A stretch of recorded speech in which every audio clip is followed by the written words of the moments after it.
E fifia lava le au na sa mai e toi o falofa mfata fatu ya te oilo wa tunu pele. Ile nei fo ya solu o nei va sa il tato folanga fai pea sa mai. Ya. E fo ye lava le vi inga mar fa ftai u tato tama o le langi.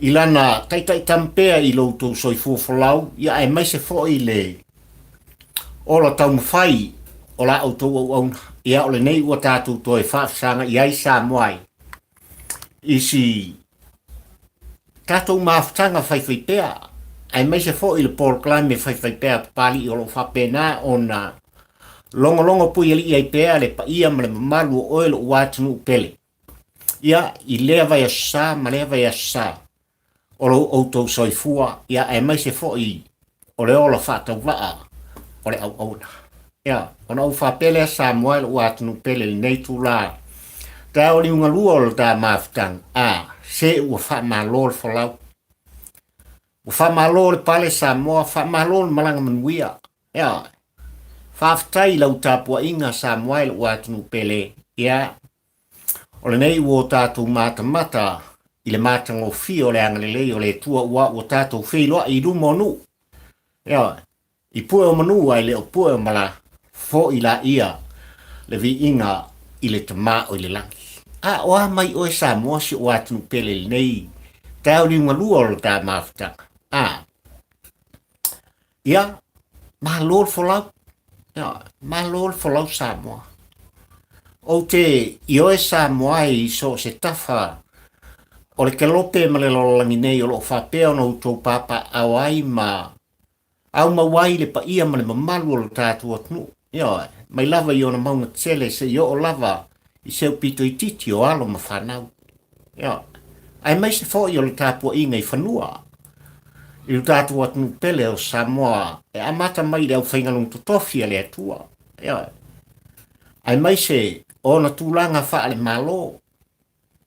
Tūlanga e pei ona ielu tātu atnu le tāpua inga anai tua ama matua. O soma tua whawhine, ai mai se o whanau o lo whapena ona tapu ai mai. Ia, i au tau ele mo tātou whanua, ai mai se o lo tātou nu e pele i ati oe, pele i a pali. Ia, mele Samuel u atu nu pele e langona le fia ma le whaafitai o le loto. Le nei fo i tai au dinga lua o le tā maftanga ma le tātou Paul Klame fai pea. Pari i le tampo ua ai le polango mōna motu ngā manatu. E whapena o na fofola atu i lau whawhongfonga tāpua. Ua o se teufunga la au māta ngofie le nei aso Samoa i tūlanga i le anga lei o le tua. Mora sia fia Samoa ia o tutonu fo i o nei atunu i Niusila e pei ona mātu nofo mau mawai ia le ai o folaunga i au kilani nei o lo whapena o na mori tai atuai ia le tā Paul Klame fai pea e ese le mātango fie ia o le mawhanawhana o le nei aso o le susulu mai o ave o le la mai lava le tau se i o mai le nei tula ina ua whai wina fo i fi au mga guenga e ma eu le anga le lei o le tu ia i le whelanu langwai o lana tausinga alofa i lautou soifua folau ia ai maise i o le tātou wola tau mwhai i so se mea ia ma so se ai so se atunu ua whapena ona sa ili malo ai o ele Samoa ia ai maise foi o papari ili nei ia o le vi inga le nā mara whaaftai Samoa i lo watunu pele ia ili nei foi tau ni ngalua o le tā maaftak ia ai wo manatu Samoa malau whawhongfonga tāpua. Se koso fo ka kufanga. Tātou ama ka mea. I la amatanga o nei vā sa i la autou wholaunga. Ia malau sa valinga.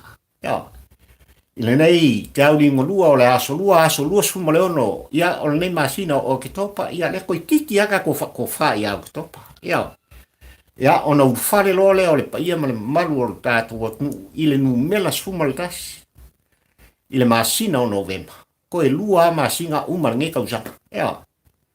ui lava la ina yai nisi o folaunga i le paia ma le mamalu o le tātua tunu ua whapena ona iai le balau paia le atua ia ona o le soifua ma le ola o le paia ma le mamalu o le tātua tunu ia ai foi pea le vi inga le tātua tua ua a mia le totasi ia a lo whapena ona iai pea lo na lofa taumuli ia i tātou e tō tele ia nei lai tu la le aso Samoa koso ka ko fa o la ka wongo la unga i tu la ngai pe ona iai ia le kuspai se o ngele ai le so tofi tu spai ia pau le nganga ia pari o le moli ta ia ia o se la ngona foi ma se motu nga afo le nei aso ia ono tu langa la vai pe ona iai ta fa nga malo ia pe la no to kino Samoa o atu pele se ese lo fia o ke kau muri ia o ke tau muli tu langa e pe ona iai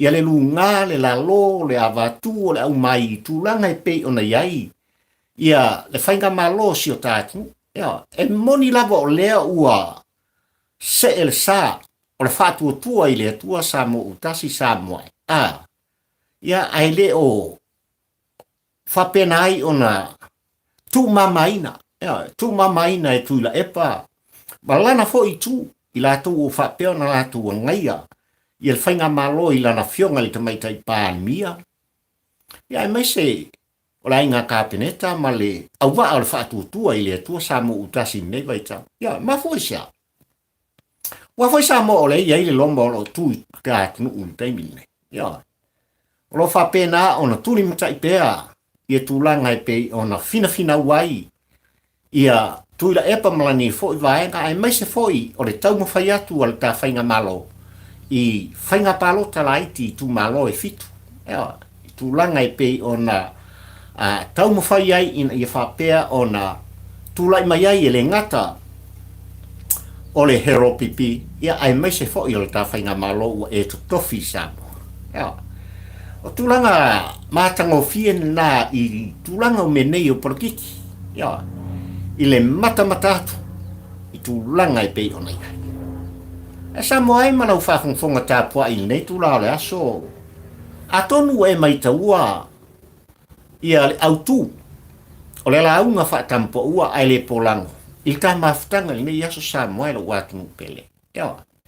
E pei ona u whaupu i nai i se tu langa o lo whapena ona taatia tuai i a le utala o le launga whaatampo ua ai le polango i lau whawhongwhonga tāpua i Samoa i le watunu pele.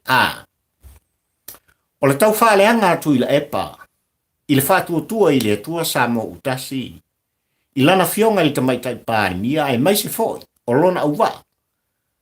Le taitai fono, o le whatuatua i le atua Samo utasi le sunga i le lauri a le mali e toa. O le upu tau tino, a papali i lau whawhongwhonga tāpua i Samoa i le asolo nei mali te au niunga lua o le tā mawhtanga. O siona to i lalo popola. Mai le ave se ai le upu tau tino. Mai le ngutu o la autou au aunga tu lou lau whawhongwhonga tāpua i Samoa o le toi lalo popole o tu la epa. O upu fo ia sa tau tala i ali tāpua o kalame i Samoa.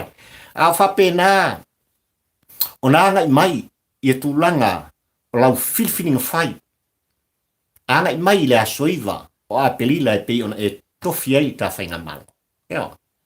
Sa o tu ala ngai Samoa i lo talitonunga i lau mata atu. I to tono le mauta fono Samoa i le napa e inga sfuma le ono umawaiat. Ia ngā le ua malia. O le ngana e whao ngai na estui mane vaenga. Na maitau inai tu langa o le lato whaualunga. Ia. Tu langa ua whapena o na lato fusia whaatasi ai le tofa le whaatutanga le moilu tātunu u Samoa i mō tātou langona. E lem whai ona toe mātalatala ia pā u whapena o na sio mi ai. E tuila epa ma le hero pipi Samoa malang whiwhiringa. E a ngā iatu i a te ia malang whainga malu. Ia. Lale mentu. Na tau tino pari i leisia tātou whilo inga Samoa o le ata lepeina. O le ata lepeina i le whatuatua i le atua Samo utasi i le pā ua mea. o la ngona ma mafufonga o tuila epa ma lana vaenga ia i tūlanga fau lunga sa whapena o nei na almentu Samoai na taunu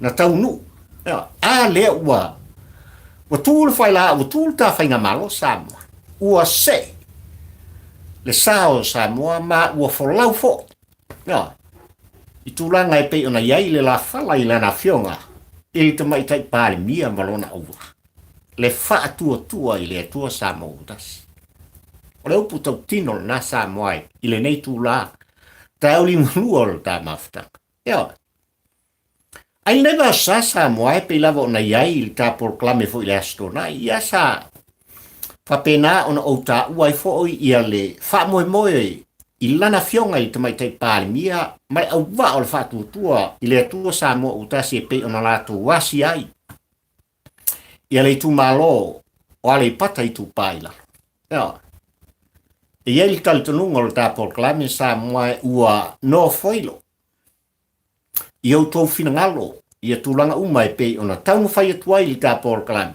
ia ai maise o le tele o whaasalalang i tūlanga sa whapena ona whaataunu inai ia lea whaata singa ale whaatuatua i le atua Samoa utas ai maise ai o le tu malo o ale pata i tu paila. Wa le upu tau tino Samoa ele isi i se ta. Ele isi i se langona po se upu mai lana fionga i te mai tai pāle mia a mea.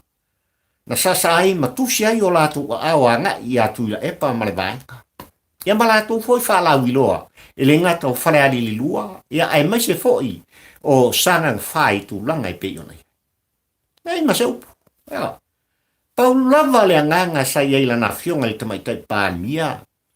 Bara wa le fatu tua i le tua Samoa utasi i lea whainga malanga ma lea whaata singa ina ua wheiloa. Ma le pa ia o le tu malo o ale pata i tu paila. O le toe wha manatu. O le lato toe wha manatu lea o tūlanga ua nga ia i le whainga malo. Ia ma toe pue. Ia nisi tūlanga o lo whapena o na ia i le mana o ngā o le tu malo. Ia, ina ia whapea o na ave ia i le wha mumua. Al ka whainga malo o tūlai mai. Ia, paupu ia esel ka ua i le mata makal ka polkalami Samoa. Ia. I le lato whaalau loa na matua atu alanga i foi ia le afionga le teitai fono o le whatutua i le atua Samoa utasi le sunga le lauri al mali toa. Ia, whaalau loa tūlanga malawai pe o na whataunu ina. Ia, i te tonu le sefuru vai aso tabu no lato tūlai mai. Ia. Ai le ngata i lea tūlanga i le whaafisini mai ma le tali atu. Samoa ese le matango fie o la ngona e tari atuai ina ia wha malama lama inai. Ia la ngona tu fesili o lea fo i tu malo moa tūlanga e pei ona wha fesili ai i le tele ma le ano noa. Ia. O mea whapena o na iai o latu mana oka. O le tūlanga le nasa iai le il sa vali al whatutua i le atua Samoa utasi Samoa. Ai, o le awa o tele o se la ngona o le tāpor klame moli ai le nganga o le wha malo ma le wha fitai. I lana fionga i le sa whapito o le tamaitai pāle mia. Ono tūlanga e sa ma malele iai Samoa i lau whafongfonga tāpua. E misi atoa. Ia. E misi atoa se tūlanga e whapea tua i se whafonga anga a lea i tu malo, ma lea i tu malo, a mea ea o ai o whai, o pai mara whai, po tu ila epa mara vaenga. Le ai ma se, le ai se la ngona, le ai se upu, tau wha leanga, e whapena ona tala noa i ai, i le wha tua i le atua Samoa utasi, i lo lato te ita, i le fionga le te mai te paimia. Ia, e mai se fōi, o le taitai fono, i le wha lauido. Ia, a Samoa ma lau whafongfonga o le aunga, o autu o mawhauwhaunga, o papali i le aunga ma le autu o mawhauwhaunga o papali i ma le tā mawhtanga. I le nei tau li ngolua e pei ona iai le autu, o le launga whatampo ua Samoa. O upu tau whaiwhai ma upu tau whaleanga. le lalau, o le vai ma le vale lea. E tui la epa, o le whātua tua i le atua sa mo utasi le whainga malo ua filfilia e sa moa. O le upu tau tino, al tāpol kalame i nei tau li nua sa moa. O fua ia o le tui la popo, o tui la epa ma le mai. Ma fua i sea le whaam kalanga, a pari i lau tāpua inga sa moa. I le nei fo i tula ma lau wha fonga mai. Na amata mai lava ia sangang fa. Ya. I le wha mua na lato savri ai se tasi o pitonu i le vi sale moa ngai atu. Ya, i le si pitonu o lea i tu malo se i o i fale ali lua. Ai o le aso na nafi sa moa e sa fa pena o na lato savri ai pule ono i se la fai male. I tu malo fale alupo. Ya. E el tal tonunga u pari ua sala lau tūlanga o lefa moe. Ale hero pipi, malolatu te tai lau tāpua inga malau mai moaka. Ioi. Ai ao na utu e whatepa o e sa moa malau tāpua inga i tūlanga o lea sa vali e pei o nā tolu ai. Ia i tū malo o whapena o na o iai i ale sa vali. Ale hero pipi malolatu te tai. O le upu tau tino le tāpol kalan. E misi a ko sa moa. E misi a toa ni tūlanga e whapena o na tala noa ai tūla epa. Ma sui o le lato vaenga a mea ea o tūlanga nei e au o na whaalele ai. Ma sanga wha mausari ina ai i e tūlanga lelei o le ati na ina o le tātu. E pau lava i ala ngona o le toi ina ma le vaenga o lo whapea o na lato tala ia i le taimine. Wana o upu tau whaaleaka. O upu tau whai. O le malama, o le lei loa se mea. Upu ia o lo whapea o na tu ala ngai tu la e pai o le aso na nafi. Na toi o ai le whaamtalanga tu la e pai tūlanga e pei o na iai. I al whata tianga lo tamau ainga lo tātungu i tūlanga tau tupe. Na matua i manino lei le whalongo longo al tāpol kalame sa moai tūlanga i pei ono ta wai e tūla e pale le malama. Te whafonga sa moai i le whama ua lunga i nā tele. O upu whasausili upu nei. Ai o te fia tau i ati oe maldau whafonga sa moa mal tāpol kalame i le nei te au ringolua. Ua uma o na poloa ina. Ma ave i aile a vea i al whongwhetalai. I la ngona nei. I tūlanga e pei o na pui ai i al whonga whetalai ai mai se fo i o tūlanga i tutonu o le mota whono le atu i upus o na lafo i tūlanga u whapena o na mai a pāsia i tutonu o le mota whono o Samoa. Ai o raso ngafi Samoa.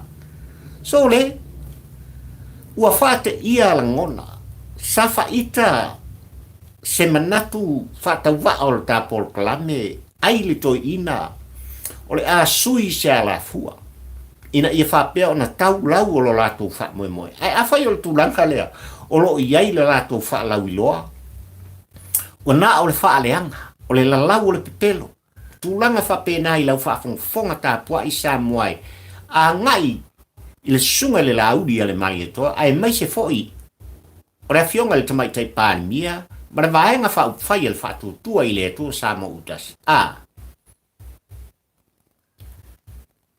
O le tali leo mea o le tali leo mea ma fua se whaamtalanga le tāporka leanga o lai si sila le langi o lo si sila ma whaafofonga le atua i la ngona o le tangata whaualuka i la ngona o le tangata whaasausili i la ngona o le tangata sa whapeo na ia tau whai e nate whaoa le malo o oe Samoa, ma ule Samoa, i tūlanga e le te taua. Ma ole ngana le e au o na wha upu inai i e tūlanga e pei o na maitawina Samoa e malau whaafonga tāpua. O se whanau noanga fo ili nai le tāpol kalame. Wale ngata i atu ila epa, a o i lato uma, o le sui te itai, laina i a fontoe, a kasi lea, kasi lea makaukia o le kaufase. E tasi lea makua ilango lango ilo lato teitai, ili tau wha leanga. I tūlanga e pei ona tau mawhai iai, i le whainga malo e tofi Samoa e le whaatua tua i le atua Samoa utas. Ai ara lato whailau tusi. Tlainga ia le ala i pule, rimoni ia iafi. A se makautia le upole, e matautia le upole. Ai lopu tau tino le tapol kalame Samoa. A, e whai fo i o e whalele. Ai ole mai taunu nofo. I so se tu malo. Lea ua whapea o na o atu iai le whaalawi loa atu ila epa mare mai. A wale upu tau tino Samoa e. Ma le tapol kalame i lau whafongfonga tapua i le nei tai au li ngolua Samoa. O le upu tau tino a pari. E leo se whaalawi loa ina i o lato wo e sa ili le manu malo. Ai o se whaalawi loa atu ila epa ua lato wo e tau tuai i tu malo ne e fitu. Lo lato vai tele. Ole makua i vai tele. Ya. O lato whaalawi loa atu ai i a tulanga o lo iai i o lato tangata, o lato loto, o lato whinanga. I le matua i leanga whaia. O le loto, leanga ma le loto mataua. Ya. O le uputau tino na tapor kalame Samoa e. E anga i atu ila epa mare vaenga. Ya. Samoa ma lau whafungfonga mare mai tau.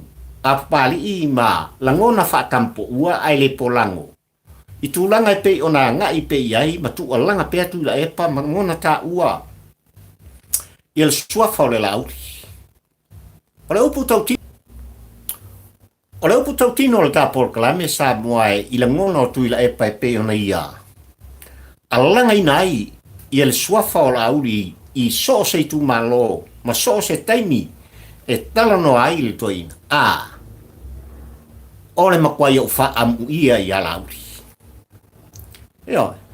O te wha amu ia. I le lauri a le mali e toa e tau le wha ailoaina. Lona tangata e ia lapa. Ma fua se wha amtalanga pan. Ale e alu tu i la epa mata lai. Le lauri a le mali e toa. O le alu ku i la epa makalai. Ne ingalo la i lau whafongfonga Samoa ne ingalo i whafongfonga atu i la epa ma nisi la tu te langolango ina le hero pipi. O se mea se lea ua whai e tu i la epa. Leanga ua o alu matala i mata ua tuai i ele suafa le taitai fono le whatuatua i le atua Samoa utasi le la auli ale mali e toa. Ma wha manatu iai i plipa ia ma le mamalu o nei tu malo tau tuana ma auto. Ao o mai le aso lua sfu ma le ono. Le ua aso lufu luongo ngi ala aso lufu luongo le masing fau. O ina o le ailo. Ao o mai le aso lufu luongo e whai i auto fifi. Ia auto mana tua. Le swafa o le lauli al mali toa. Ia auto mana tua. Le ngoa o le fatua tua i le atua Samoa utasi. Ma o le upu tau tino le nal tapor kala. E laina o tau mawhai e tala mea nei lau whafongfonga Samoa. I le nei tau ringa lua o le tāmaftanga. Onga, e whaisi ko kele. O tau nei safa pena o na kuina mai mwhi awi a pali i so ulang ngona i tūlanga. E pei ona whai e pea le tau whaaleanga o lo whai e tūla epa mare mai. Samoa o winga ia o le talonga. O winga ia o le politiki. I tūlanga o le avatu ma le au mai. I tūlanga o whaalawiloa e pei o na alo ne iai. Ia vaenga te tele e lua o le ka whainga malo ua e whilwhinga le whatu tua i le tua Samoa utas. Ai mai se fo i o tuila epa ma le vaenga ma le hero pipi. O winga i o le talonga Samoa. Are upu tau tino e peo na o whai atu. E ese a whafo. E ese alta milusanga o tūlanga i eltem klasi o whalawiloa atunu i whafo i la ngona o tutonu masui tutonu o mawata whono o atunu i whafo wa e whafonga ma o maitawi. A o Samoa, e lua lava mtai tusi e ao o na mana tua e so se sui tawa. Olea, ole vi, mare a, ole va. Wa foi o le valea e tapu ai i tūlanga o le soona ngana ma upulafo. O le vata puia le a Samoa e le ave sea mai amtanga, ua manino i ai i le vato to. Ma le vanu nofo i tūlanga o tamali, o tupu, o le atunu, ia ai mai se foi le siapu fa solo o pou o falupulo. Ma le mamaru le atunu, le vata apuai, le vata puia o le tama i le teimu. Le vātulanga e pei ona iai le sao le ainga malona au ainga. Le vā e pei ona iai o tātou tai male atu. Ai whaafonga sa moa i tūlanga. E pei ona tu alanga ai tu ila epa male vaenga le lātou whaalauiro. Ia o ngai ngā le whaamasinoka. O ina le tō whā. O ina le moe male whautautanga sa moa i sofina ngalo ete whaamasino inai i lau whaafonga tāpua ia tūlanga e pei ona taumu whai ai tu ila epa male vaenga. O le upu tau tino le tāpolo kalame sa moa. Wala ngona e papari i le alofa i atu ila epa. O le upu tau tino le nā tāpolo kalame. Ma fua sia. Ua matua le soifua o lo doina. Pei lava na upese i le tele o tāpolo kalame ma le tāwhala toso sa moa. Ana se anoa e iai se tu umumusu wola o le alofa e musu-musuina ia tuila epa i tūlanga te tele na tūla i mailang tau tua ia Samoa.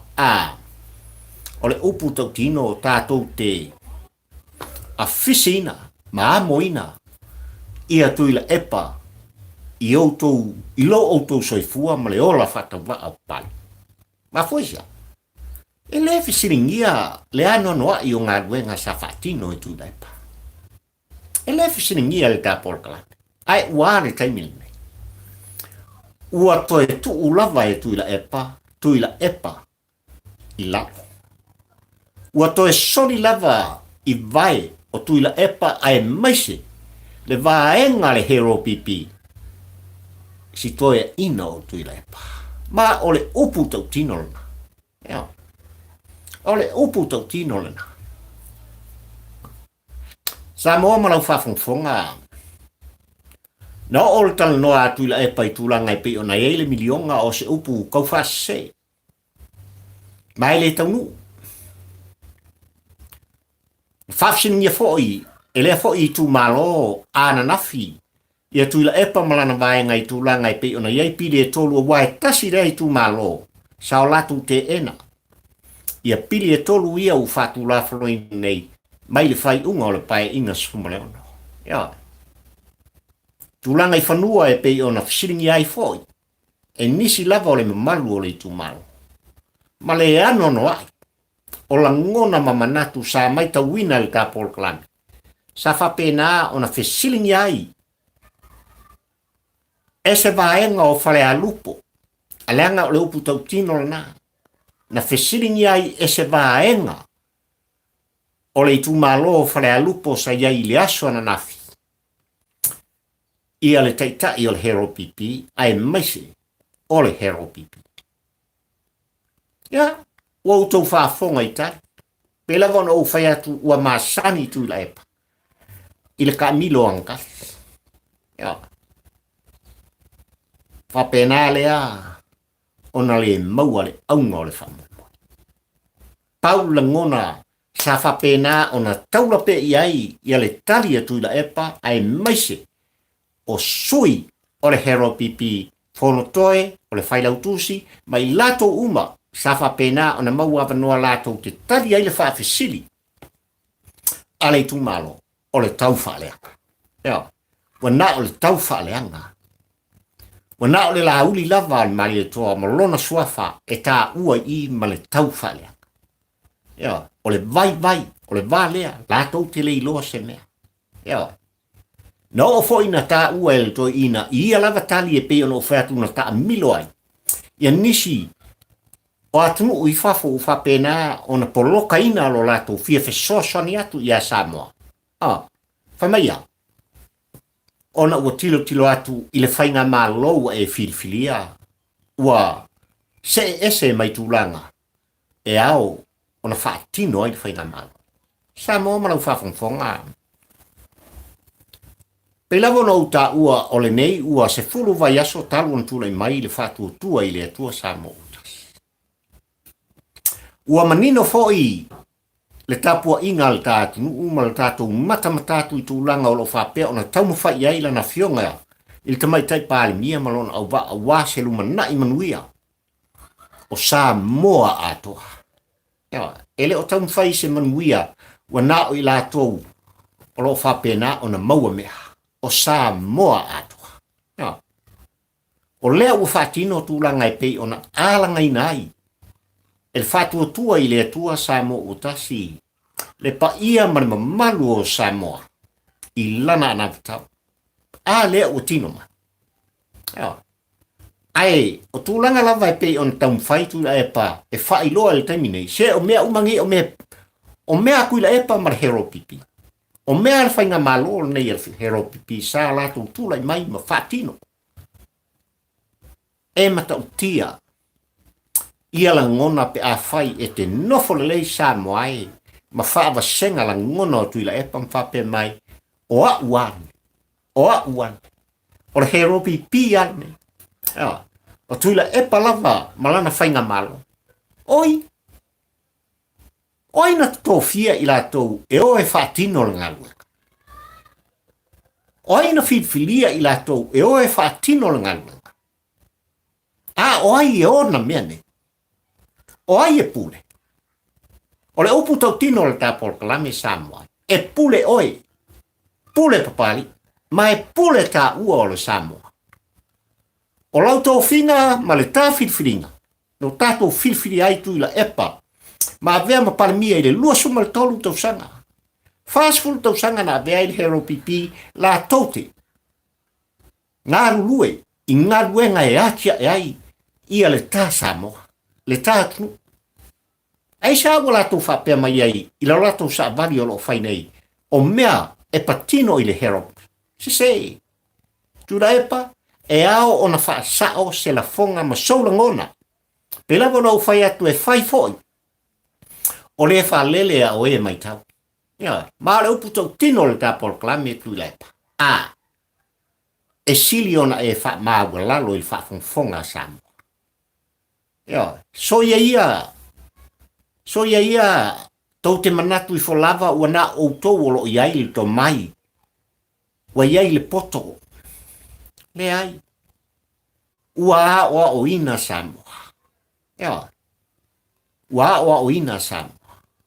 E ale tō wha. E ale tō wha pa ia. Ale au whaingalo en tutofia le tua malalato tutalo i le au malepo. Ina ia wha manuia le whainga malo.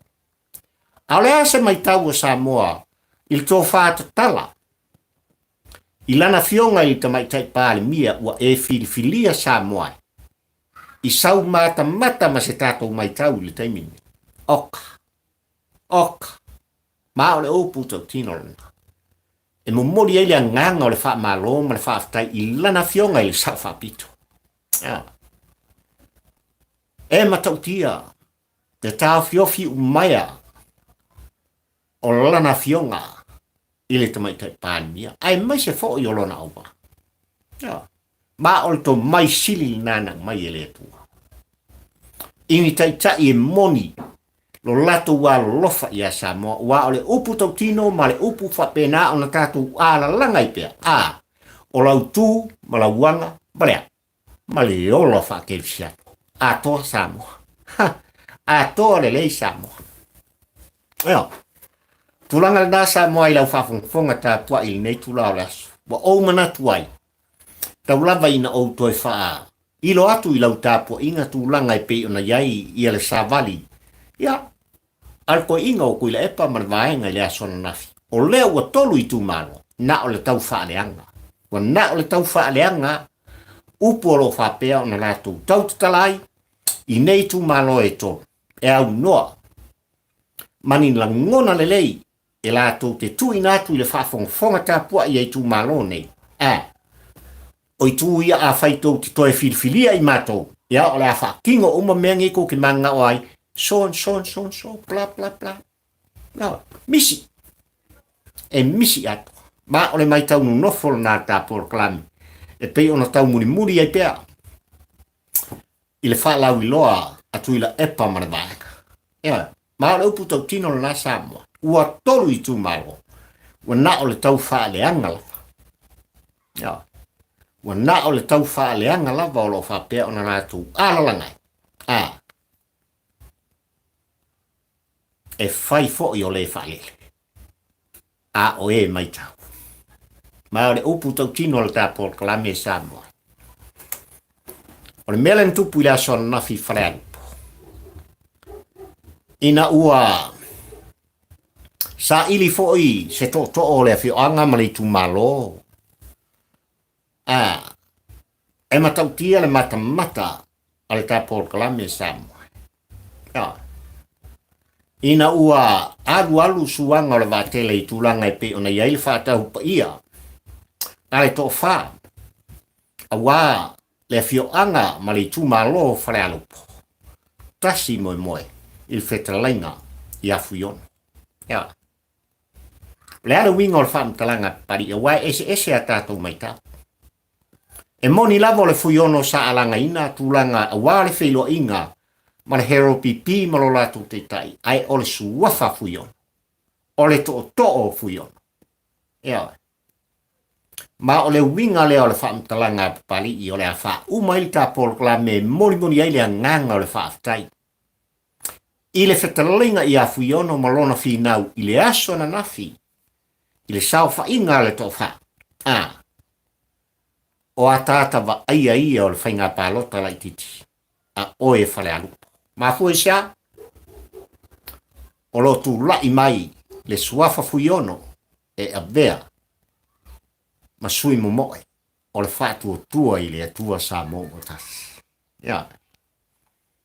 o lo fa pena ona iai le tilo le ta por kalame fale alu poe ua manino ai foi I le mata pali I le po fa mo I le aso na nafi ale hero pipi male se va ena I titi o fale alupo I le aso na nafi ai le I o atu I le fatu tua I le tua sa mo utasi ai maise o lana fionga I le pali mia le ainga ka peneta le au va o le fast mo se lato fa lau I loa I tulanga lava I pe ona iai le vai tau nei ora koe whapea ua swipi fo I le ka fast mea lea pa iai o whare arupoe I le tau ana wina e pali I le tampo ua ai le polango le tō whale moe ma le whaututanga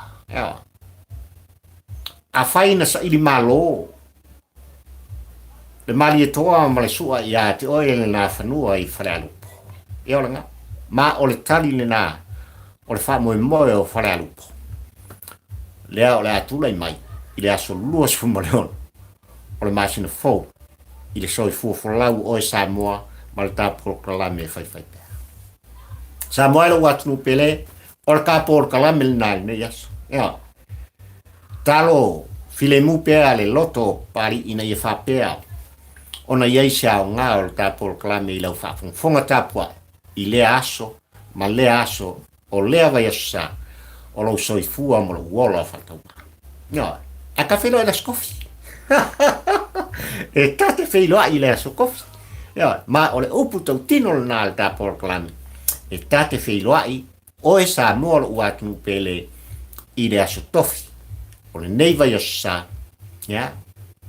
tu sai ma le taita I alofa le tua I lauto soifua ma le ola fatau wa au pari ai mai te nei lo watu pele o lofana fa manuia le tua ia te o sa mo le tu pele ia pari I le ngata il tapu ai mai fanua o tatu ai nei tua ma matua pa ia lau fenga ruenga tofia le tua o so mtu fa fine ma fana ia ai so se tafa le langi o leo lo fa pe on papa awai masa ini malo ai o ele Samoa ai mai nei o la auto ona o papali I fio I va taula a mo le lua le nei mal ta por la me fai pe o ma fonga fa trampo ua ai le polako. God bless Samoa. Soifua mai e mangia.